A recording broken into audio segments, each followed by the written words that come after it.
So I just watched a video. This guy said, "What is the gospel?" And his family sort of knew that it was a death, burial, and resurrection of Jesus dying on the cross.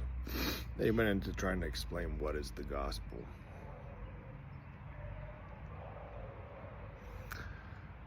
The sunrise that I'm staring into just over here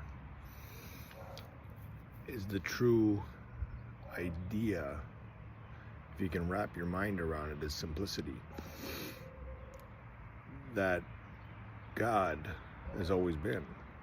In the beginning was the Word. The Word was with God, and the Word was God.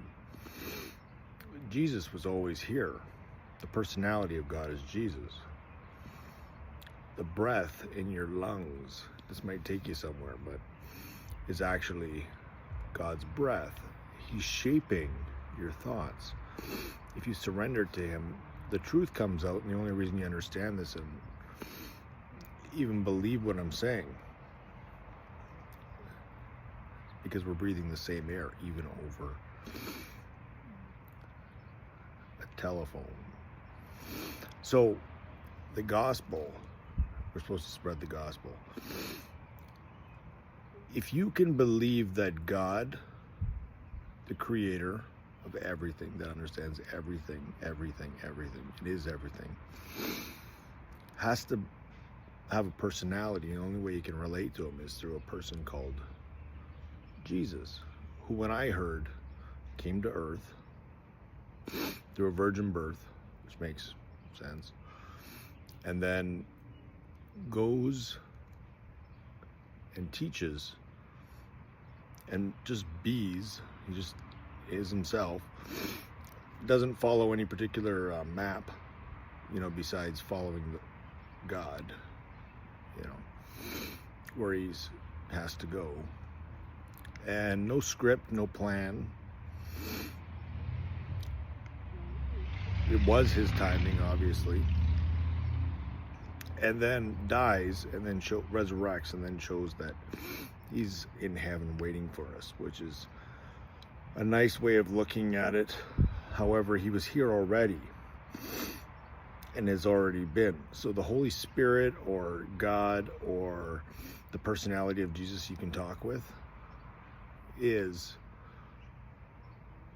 God and Jesus. And the gospel is that this is possible. He tore the veil so that we had access to God immediately. Now, the voice of God is a little whisper, and you can hear it in the silence between this finger and my ear, in your ear, and in your mind right now. That sounds weird, I know. But it's a little whisper. It's in the silence. Revelation and consciousness is loud, isn't it? But it's silent at the same time. No one can hear it. It's not audible. But a conversation is. And is he having a conversation, or are you talking with him? I do on a daily basis. I ask to talk to the Lord. I talk to God. And I broke it down to that the only way I could relate to the creator of the universe and actually talk to him, and you're like, no way, he doesn't talk to him. But yes, I do. In fact, I listened, and I heard the still small whisper. Now, when he said my name, Jarvis, and little other things happened before that, is that I had to have a posture of like, Jarvis, who's that? Where'd that come from? I heard that. And the thing about posture is that the conversation develops from a one word, who are you? He doesn't tell you who he is. You have to determine who he is, test the spirit. And I can get into it. It's been a 10-year process of actually having a conversation with Jesus Christ, the Lord, through the air, omnipresent and omnipotent. You know that's true. Very possible. If you ask, and I'm looking for other people that actually can hear his voice. And most of the things we talk about is like his prime thing that he always says, I understand,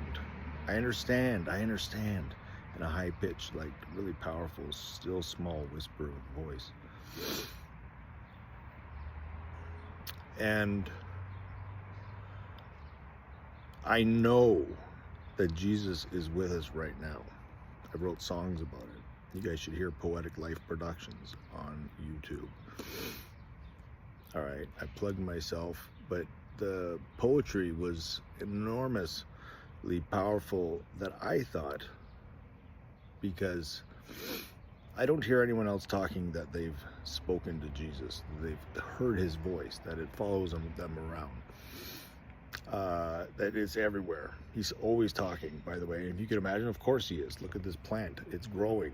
How do you think we regenerate, we grow? Through his word, his living word. What's his living word? Well, it's the Bible. That's just the word, the Bible, the book. His living word is every word that you read in that book.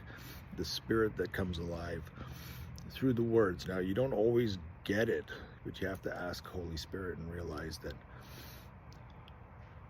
the conversation you're having, if you're focused in the kingdom of heaven on earth, which was the Lord's prayer, on earth as it is in heaven, it dawned on me one day, I'm getting into it, is that I realized the whole purpose of life was to realize the kingdom of heaven on earth and to live with it. Now, I want to tell you something. It's interesting living knowing that all I do usually is ask questions and share stories. And it opens up a big forum. I don't tell people much. This is my first ever sort of an opening confession, though I've spoke on the internet before. But speaking to the Lord, I don't want to get into it anymore. I think we're come to a complete video. And that's all it is, guys. I want to tell you, this video, I don't know if it's significant to me just watching it over again, or you guys seeing it and it making sense to somebody, but I am so joyfully content and happy, and so many things are happening in my life that are like, you would think catastrophic sometimes, but man, do I ever learn and gain strength for them. And I know he's with me the whole way. The thing is, when you go down into the ditches and the problems, you got to trust that he is going to take care of you. And he does every time. Hey, Luke, man. Okay, it's time to go. I'm going to sign off and find your way to the Lord. Ask him to speak to you.